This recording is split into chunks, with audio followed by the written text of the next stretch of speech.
Iran যুক্তরাষ্ট্র সমঝোতা স্মারকে তেহরানের পারমাণবিক বোমা উৎপাদন বন্ধের কথা থাকলেও তাদের প্রক্সি গ্রুপগুলো নিয়ে নেই কোনো শর্ত। গাজায় হামাস, লেবাননে হিজবুল্লাহ, ইয়েমেনে হুথি ও ইরাকের মিলিশিয়া গোষ্ঠীকে বছরের পর বছর ধরে অর্থ ও সামরিক রসদ দিয়ে শক্তিশালী করে তুলছে তেহরান। উদ্দেশ্য যুক্তরাষ্ট্র ও ইসরায়েলের মতো শত্রুপক্ষকে ঘায়েল করা। তেহরান ও ওয়াশিংটন শান্তি চুক্তি আলোচনার মধ্যেই ইরানের বিরুদ্ধে নতুন এক গোমর ফাঁস করল রয়টার্স। বার্তা সংস্থাটি তাদের বিশেষ এক প্রতিবেদনে বলছে, গালফ উপসাগরীয় দেশের মার্কিন ঘাঁটিগুলোতে হামলার জন্য ইরাকে গোপন এক সেল তৈরি করেছে ইরান, যা পরিচালিত হচ্ছে ইরাকের যোদ্ধাদের মাধ্যমে। তবে সেই সেলে কি পরিমাণ অস্ত্র গোলাবারুদ মজুত রয়েছে সে বিষয়ে কিছুই জানায়নি সংবাদ মাধ্যমটি। বিশ্বকাপ দেখুন বায়োস্কোপ প্লাসে, সব নেটওয়ার্কে, সব ডিভাইসে।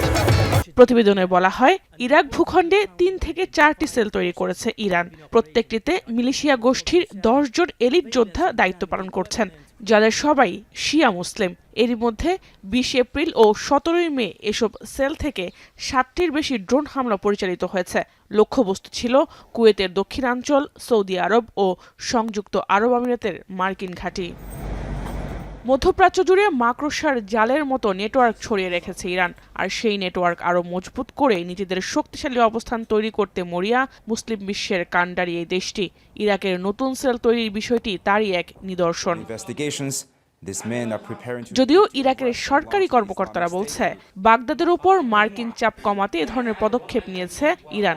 এছাড়া প্রক্সি গ্রুপের উপর নির্ভরশীলতা কমিয়ে আনার জন্য আইআরজিসির এটি নতুন কৌশল বলে ধারণা তাদের। এর আগে ইসরায়েলও ইরাকে গোপন ঘাঁটি তৈরির দাবি করে, সেখান থেকে তেহরানে হামলা চালিয়েছে বলে জানায় আইডিএফ।